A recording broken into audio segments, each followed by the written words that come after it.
అనంత కరుణామయుడు అపార కృపాశీలుడైన అల్లాహ్ పేరుతో ప్రారంభిస్తున్నాను. సూరే అన్నూర్ 2వ రుకు 8వ వివరణ.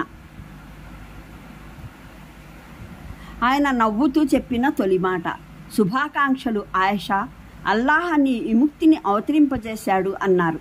తర్వాత ప్రవక్త శ్రీ సల్లల్లాహు అలైహి వసల్లం 10 ఆయత్లను 11వ ఆయత్ మొదలుకొని 20వ ఆయత్ వరకు వినిపించారు.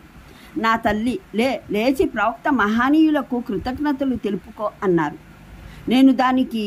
నేను ఈయన సల్లల్లాహు అలైహి వసల్లంకు కృతజ్ఞతలు చెప్పను, మీ ఇద్దరికీ చెప్పను. అల్లాహకే నా కృతజ్ఞతాభివందనాలు అర్పించుకుంటాను. ఆయన నా విముక్తిని అవతరింపజేశాడు. మీరంతా ఈ అపనిందను కనీసం తిరస్కరించలేదే అన్నాను. ఇక్కడ ఒకటి అర్థం చేసుకోవాలి, ఇదంతా ఏదో ఒక ఉల్లేఖనానికి అనువాదం మాత్రమే కాదు. ఈ సందర్భంలో హదీసు, సీరత్ గ్రంథాలలో హజరత్ ఆయిషా చెప్పినట్లు వచ్చిన ఉల్లేఖనాలన్నింటినీ ప్రోగు చేసి మేము వాటి సంక్షిప్త రూపాన్ని ప్రస్తుతపరిచాము. ఈ సందర్భంలో మరో సూక్ష్మమైన అంశాన్ని అర్థం చేసుకోవాలి. హజరత్ ఆయిషా రజీ విముక్తిని ఘోషించే ముందు పూర్తిగా 1 రుకు 1 నుంచి 10 ఆయట్లులో వ్యభిచారం, హజబ్, ఆబద్ధపు ఆరోపణ, లిఆన్కు సంబంధించిన ఆదేశాలు వివరించబడ్డాయి. తద్వారా పరమప్రభు అల్లాహ్ ఒక యథార్థాన్ని గురించి హెచ్చరించాడు. వ్యభిచార ఆరోపణ చేయడం ఏదో వేళాకోళం, కాలక్షేపం విషయం కాదు. ఏదో పలహారంలా రుచి మార్పుకు వినియోగించుకునే వస్తువు కాదు. ఇది చాలా తీవ్రమైన, అసహనీయమైన విషయం. ఆరోపణ చేసేవాడు సత్యవంతుడైతే సాక్షుల్ని తీసుకురావాలి. వ్యభిచారినికి అత్యంత భయంకరమైన శిక్ష విధించబడుతుంది. అబద్ధం పలికినట్లయితే ఆరోపణ చేసేవాడు వీపు మీద 80 కొరడా దెబ్బలు వేయడానికి పాత్రుడైపోతాడు. అలా మున్ముందు అతను లేదా మరెవరైనా ఇలాంటి దుస్సాహసం చేయడానికి పాల్పడరు. ఈ ఆరోపణ భర్త మోపినట్లయితే అతను న్యాయస్థానంలో లిఆన్ చేసి తన వ్యవహారాన్ని పరిష్కరించుకోవాలి. ఈ మాటను నోటితో పలికి ఏ వ్యక్తి కూడా సుఖంగా కూర్చోలేడు. ఎందుకంటే ఇది ముస్లిం సముదాయానికి సంబంధించిన వ్యవహారం. ఈ సముదాయం ప్రపంచంలో మంచిని స్థాపించేందుకు వెలిసిన సముదాయం. ఇక్కడ వ్యభిచారము, వేళాకోళం కాజాలదు. దాని ప్రస్తావనలు కాలక్షేపం, పరిహాసాల విషయం కాజాలవు. ఉల్లేఖనాలలో ఈ వదంతులు వ్యాపింపజేసిన వారి కొందరి పేర్లు మట్టుకే దొరుకుతాయి. Abdullah bin Zaid bin Rifa, ఇతను బహుశా రిఫా బిన్ జైద్ యూదు మునాఫిక్ కుమారుడై ఉంటాడు.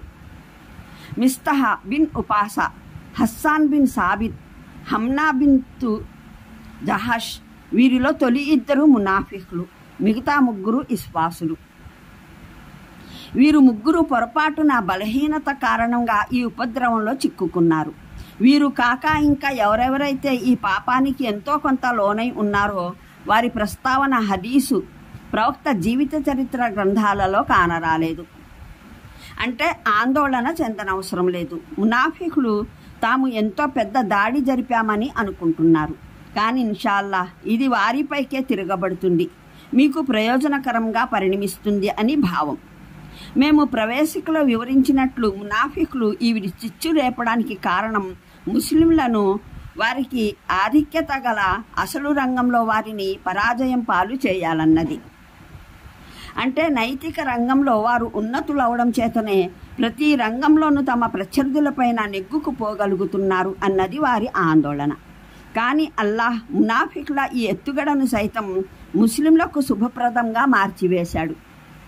ఈ సందర్భంలో ఒకవైపున ప్రవక్త మహానీయులు సల్లల్లాహు అలైహి వసల్లం, మరోవైపున మహానీయ అబూబకర్ రజీ ఆయన కుటుంబం వారు, ఇంకొక వైపున సామాన్య విశ్వాసులు అవలంబించిన వైఖరి వల్ల ఒక విషయం పట్టపగలులా నిర్ధారణకు వచ్చేసింది. ఈ వ్యక్తులు అన్ని రకాల చెడులకు ఎలా విశుద్ధంగా తేలారో, ఎలా నిగ్రహం, సంయమనం, నియమబద్ధత గలవారుగా, న్యాయప్రియులు, ఉదార స్వభావులుగా వ్యవహరిస్తారో తేట తెల్లమైపోయింది. ప్రవక్త మహానీయులు సల్లల్లాహు అలైహి వసల్లం ఒక్క సంఘ చేస్తే చాలు ఆయన పరువును దెబ్బతీయాలని యత్నించిన వారి కంఠాలు తెగిపడిపోయేవే. కానీ ఆయన 1 నెల రోజుల పాటు సహనంతో అన్నీ భరించారు. అల్లాహ్ ఆదేశం రాగానే కేవలం ఆ 3 ముస్లింలను హజఫ్ నేరం రుజువైన వారికి గజబ్ శిక్ష విధించి అమలుపరిచారు. మునాఫికులను అప్పుడు కూడా ఏమీ అనలేదు. మహానీయ అబూబకర్ తన బంధువు ఒక అతనిని అతని ఇంటిల్లిపాదిని పోషించేవారు. అతను ఆయన గుండెకోతకు కారణమైన వాడే. అయినప్పటికీ ఆ సత్యపురుషుడు అతనితో బంధుత్వపు సంబంధాలను తెంచుకోలేదు. అతనికి అతని కుటుంబం వారికి తన సహాయాన్ని ఆపలేదు. మాతృమూర్తిమణులైన ప్రవక్త అర్ధాంగులలో ఏ ఒక్కరూ తమ సవితిని అప్రతిష్ట పాలు చేయడంలో ఏమాత్రం పాలు పంచుకోలేదు. అంతేకాదు వారెవరూనూ దాని పట్ల తమ సమ్మతినో ఇష్టాన్నో లేదా కనీసం అంగీకారాన్నో ఏమాత్రం తెలుపలేదు. చివరికి హజరత్ జైనబ్ సొంత సోదరి హమ్నా బింతు జహాష్ తన సోదరి మేలు కోరి ఆమె సవితిని అప్రతిష్టపాలు చేస్తూ ఉన్నప్పటికీ స్వయంగా జైనబ్ మాత్రం సవితి విషయంలో మంచి మాటే పలికేవారు. హజరత్ ఆయిషా రజీ స్వయంగా ఉల్లేఖించిన దాన్ని బట్టి ప్రవక్త సతీమణుల్లో హజరత్ జైనబ్ తోటే అందరికన్నా అధికంగా తనకు పోటీ ఎదురయ్యేది. కానీ ఇఫ్క్ సంఘటన విషయంలో ప్రవక్త మహానీయులు సల్లల్లాహు అలైహి వసల్లం ఆవిడని ఆయిషాని గురించి నీకు తెలిసినదేమిటని అడగ్గా ఆమె దైవ ప్రవక్త, దైవం సాక్షి, నేను ఆమెలో మంచినే తప్ప ఏమీ ఎరుగను అని అన్నారు. హజరత్ ఆయిషా సొంత సౌజన్యశీలత కూడా తక్కువేమీ కాదు. హజరత్ హస్సాన్ బిన్ సాబిత్ ఆమె పరువును మంటగలపడంలో ప్రముఖ పాత్ర వహించారు. కానీ ఆవిడ ఆయన పట్ల సదా గౌరవప్రదంగా మర్యాదగానే ప్రవర్తించారు. జనులు గుర్తు చేశారు, ఈ వ్యక్తి మిమ్మల్ని అప్రతిష్టపాలు చేసినవాడు కదా అని. దానికి ఆవిడ, ఈ వ్యక్తి ఇస్లాం విరోధులైన కవులకు దైవ ప్రవక్త తరపున ఇస్లాం తరపున చెంపలు చెళ్ళుమనిపించే సమాధానాలు ఇచ్చేవాడు అని చెప్పి వాళ్ళ నోళ్లు మూయించేవారు. ఇది ఈ సంఘటనతో ప్రత్యక్ష సంబంధం ఉన్న వారి వైఖరి. సామాన్య ముస్లింల పరిశుద్ధ చిత్రం గురించి అంచనా వేయడానికి ఒక ఉదాహరణ చాలు. మహానీయ అబూ అయ్యూబ్ అన్సారీతో ఆయన భార్య ఆ వదంతులను గురించి ప్రస్తావించగా ఆయన అడిగారు, అయ్యూబ్, అమ్మా నువ్వే చెప్పు, ఆ సందర్భంలో నీవు ఆయిషా స్థానంలో ఉన్నట్లయితే ఇలాంటి చేష్ట చేసేదానివా?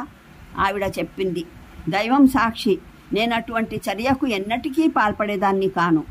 హజరత్ అబూ అయ్యూబ్, అయితే ఆయిషా నీకన్నా ఎన్నో రెట్లు మెరుగైన ఆవిడ. నేను చెబుతున్నాను, నేను సఫ్వాన్ స్థానంలో ఉన్నట్లయితే ఈ విధమైన ఆలోచన కూడా నాకు వచ్చేది కాదు. సఫ్వాన్ అయితే నాకన్నా ఎంతో ఉత్తమమైన ముస్లిం అని అన్నారు. ఈ విధంగా మునాఫికులు కోరిన దానికి పూర్తిగా భిన్నమైన పరిణామాలు వచ్చాయి. ముస్లింల నైతిక ఆధిక్యత మునుపటి కన్నా మరింత ప్రస్ఫుటమయ్యింది. ఇందులో ఒక మంచి కోణము ఉంది. ఈ సంఘటన ఇస్లాం శాసనాలు, ఆదేశాలు, నాగరిక నియమాలలో చాలా ముఖ్యమైన చేరికకు మూలమైంది. దీని కారణంగా ముస్లింలకు పరమప్రభు అల్లాహ్ తరపున మార్గనిర్దేశనలు లభించాయి. వాటిని ఆచరించి ముస్లిం సమాజాన్ని చిరకాలానికి చెడుల పుట్టుక వాటి వ్యాప్తి నుండి పరిరక్షించడం సాధ్యమవుతుంది. ఒకవేళ అవి పుట్టినట్లయితే వాటిని సకాలంలో ఆపడం సాధ్యమవుతుంది.